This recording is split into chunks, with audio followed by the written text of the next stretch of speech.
It was late August, the very end of summer, when four of us decided to go on one last trip before college. We had all just graduated high school and wanted to celebrate with something memorable, something we could look back on as the perfect send-off to our teenage years. That's how we ended up driving out to a remote rock climbing spot in Wyoming, near a place called Flaming Gorge. The location was perfect, isolated but beautiful, with tall cliffs and an endless view of green valleys stretching out beneath us. The nearest town was over an hour away. The four of us were: me, the one who suggested the trip; Alexandra, who drove her beat-up Jeep Cherokee and knew all the good climbing spots; Nick, my oldest friend and the most reckless of the group; Jack, who liked to think of himself as the group's protector, even though none of us had ever been in real danger before. We parked the Jeep at the base of a plateau, slung our gear over our shoulders, and climbed. The air was warm but dry, the sun high above us, and there wasn't a single other car in sight. Once we reached the top, we just sat there, catching our breath, drinking cheap beers, and laughing about the fact that in just a few days, we'd all be going our separate ways. That's when I saw movement down below. A red pickup truck was flying down the narrow strip of highway that cut through the valley. I barely noticed it at first, until it suddenly slammed on the brakes, reversed, and turned into our little gravel parking area. At first, I thought maybe it was another group of climbers. But then I saw the man who stepped out. He was tall, wiry, maybe in his 40s, with a sunburned face and a ragged baseball cap pulled low. He wasn't carrying any climbing gear. Instead, he walked straight to Alex's Jeep and started trying the doors. "Hey!" Nick yelled down, his voice echoing against the rock walls. The man looked up at us for half a second, then went right back to pulling on the handle. Jack cupped his hands around his mouth and shouted, "We're armed," which was a total lie. We didn't have so much as a pocket knife on us. The man stopped this time. Slowly, he tilted his head up at us and gave this strange, crooked smile. "Me too, kiddo," he called back. I froze. From where we were, I couldn't see clearly, but I thought I caught the glint of metal in his right hand. Then, without any hesitation, he raised his arm and swung something hard into the Jeep's driver's side window. The sound of shattering glass broke whatever was holding us still. "Go!" Alex shouted. We scrambled down the rock face, slipping on loose gravel, tearing our palms on sharp edges. I could hear my heart pounding in my ears, almost louder than the crunch of our feet against stone. By the time we reached the bottom, the man was standing by the Jeep with the door open. In his hand, unmistakably now, was a handgun. "Stop right there," he barked. We did. No one moved. Phones. Wallets. On the ground. Now. Nick tried to say something. I think it was "take it easy," but the man waved the gun and shouted, now, louder. One by one, we tossed our phones and wallets into the dirt between us. The man stepped forward, scooping them up with his free hand. Then, as if to make sure we wouldn't be able to follow him, he pulled a hunting knife from his belt and slashed Alex's front tire open in one clean motion. The whole time, his expression didn't change. No anger. No fear. Just nothing. When he turned back toward the pickup, I noticed something. There were no license plates. Just empty metal frames where they should have been. Without another word, he climbed into his truck, started it, and drove away. Dust billowed up behind him, blinding us for a moment. We stood there in silence, the four of us breathing hard. It felt like the entire world had gone still again, like nothing had just happened, except for the glass crunching under our shoes. Alex pulled out the small emergency phone she kept hidden under the seat, the one thing he hadn't taken, and called the police. When they arrived, they took our statements but didn't seem particularly hopeful. "No plates, no cameras out here," the deputy said. "Could be anyone." That was it. No follow-up. No arrest. The rest of the day was spent waiting for a tow truck to come from the nearest town. We didn't talk much. None of us wanted to admit it, but we'd all been thinking the same thing. If we'd gotten down that plateau just a little slower, maybe he wouldn't have just taken our stuff. And maybe we wouldn't be standing there at all. I'd heard plenty of warnings about New Mexico. Most of them came from my parents, who'd driven through it in the 90s and swore they'd never do it again. They always said the same thing: don't stop there if you can help it. Just keep driving. I never really asked why. It just became one of those rules you didn't question. But in August of 2022, my brother Luke and I had no choice. We were driving a U-Haul from California to New Jersey. It was loaded with our cousin's furniture, and the gas mileage was terrible. You could practically watch the fuel gauge drop with every passing mile. By late afternoon, the tank was so low that we had no choice but to pull into the next available town. That town was in the middle of nowhere, New Mexico. From the moment we turned off the highway, it felt wrong. The streets were dusty and empty, the houses small and sun-bleached. Every window we passed seemed to have someone standing in it, staring. No one waved. No one smiled. We pulled into a single gas station, the only one for miles. It looked like it hadn't been updated in decades. One ancient pump. A flickering fluorescent sign. A faded Coca-Cola vending machine that looked more like a relic than a working appliance. As I got out of the truck to start fueling, I noticed Luke glancing around nervously. "You feel that?" he asked quietly. "Feel what?" I said. "Like, they're all watching us." I brushed it off, but I couldn't deny the eerie stillness of the place. There were no kids playing in yards, no dogs barking, no sound except for the wind. While the U-Haul was filling, I checked my phone for directions. Our GPS was supposed to put us right back onto the highway, but instead, it gave me the strangest route I'd ever seen. It looped around the same 4 streets, then cut through an alley, then back to where we started. I tried it again. Same thing. Luke took a turn with his phone. The same exact loop appeared. We could see the highway from where we were standing. It was right there, but according to our GPS, there was no direct way to reach it. We decided Luke should go inside the gas station to ask for directions. When he came back out, his face was pale. "What?" I asked. "The guy inside, he said we have to go 17 miles that way." Luke pointed to a road leading away from the highway. "Then we'll hit another road that'll take us back toward the interstate."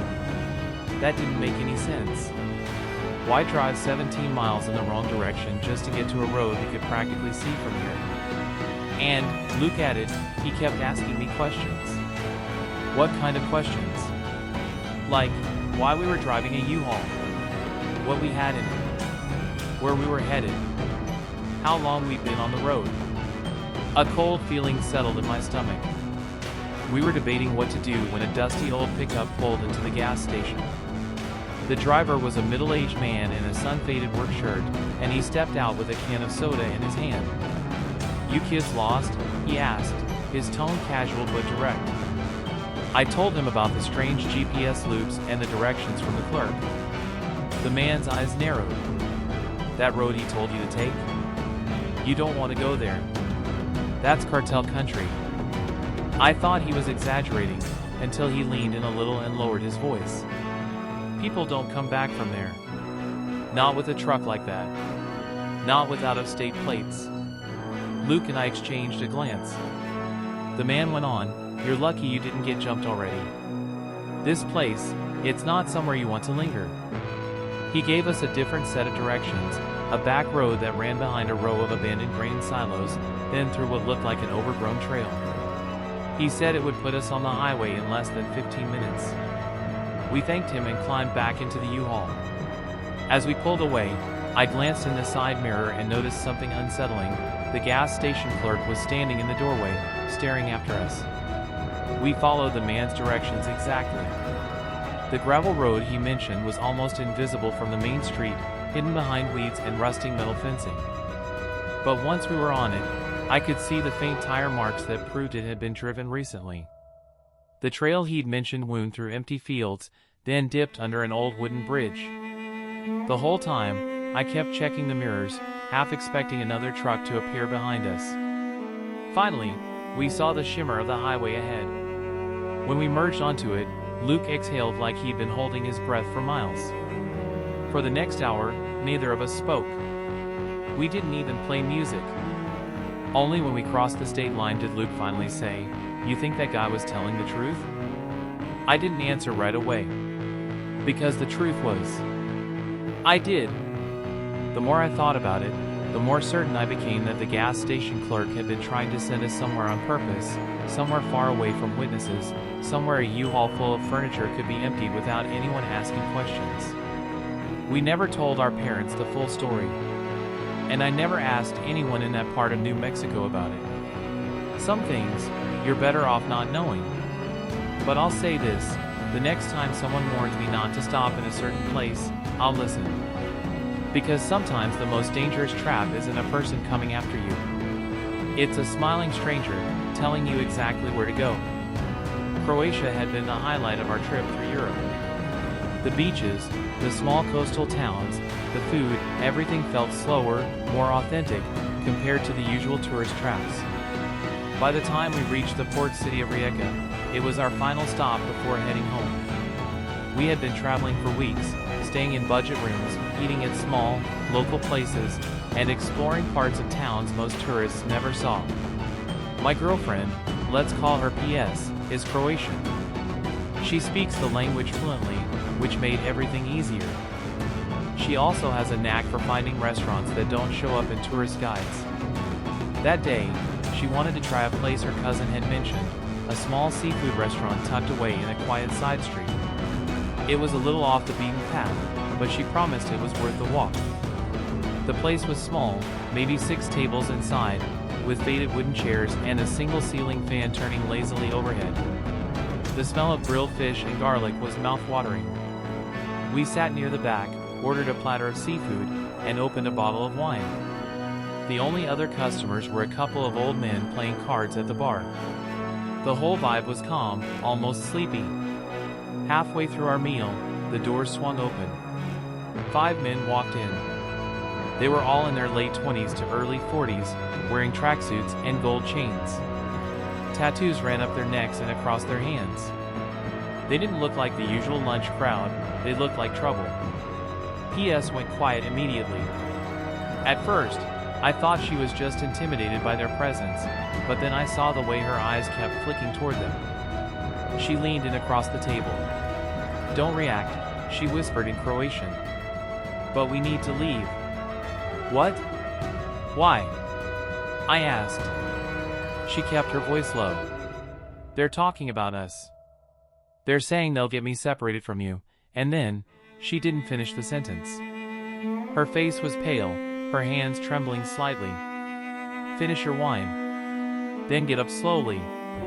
Follow my lead," she said. We left some cash on the table and walked toward the door, trying to look casual. I could feel their eyes on us the whole way. Once we stepped outside, the warm midday sun felt almost jarring after the dim interior of the restaurant. For a split second, I thought maybe we were overreacting. Then I heard the door behind us open. I turned my head just enough to see 2 of the men stepping out, watching us. A third followed. PS grabbed my hand and started walking faster. The sound of footsteps behind us quickened to match our pace. We turned down a narrow street, the kind with stone walls so high you couldn't see over them, the kind where every sound echoed. The footsteps got louder. "They're following," PS said, her voice tight. We started running. The street curved and emptied into another just as deserted. My brain was working on autopilot, scanning for signs of life, an open shop, a cafe, anything. But everything around us was shuttered.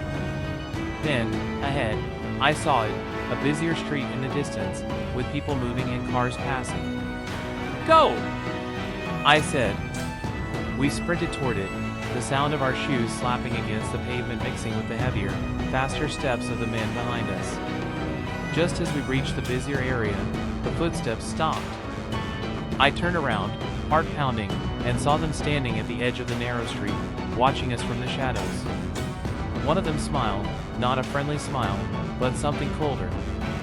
Then they turned and walked back the way they'd come. We ducked into the nearest cafe, sat down, and tried to collect ourselves. An older man at the next table noticed our state and asked, in Croatian, if we were all right. PS explained what had happened. The man's face hardened. "You were in the wrong place," he said. "That restaurant belongs to bad people. They don't like strangers, unless they can use them. You're lucky you got away before something happened." When I asked what he meant, he just shook his head. "It's better you don't know." The rest of our time in Rijeka didn't feel the same. We stuck to crowded areas, avoided side streets, and ate only at well-known restaurants. But the image of those men standing in the shadows, watching us, never left my mind. Looking back now, I realize how easily that day could have gone differently. If PS hadn't understood their conversation, we might have stayed, finishing our wine while they waited for the right moment to act. We were lucky. And luck isn't something you should have to rely on when you're far from home. That day taught me something important. It doesn't matter how beautiful a place is, or how safe it seems. In the wrong moment, in the wrong corner, danger can be waiting, quietly, until it decides to follow you.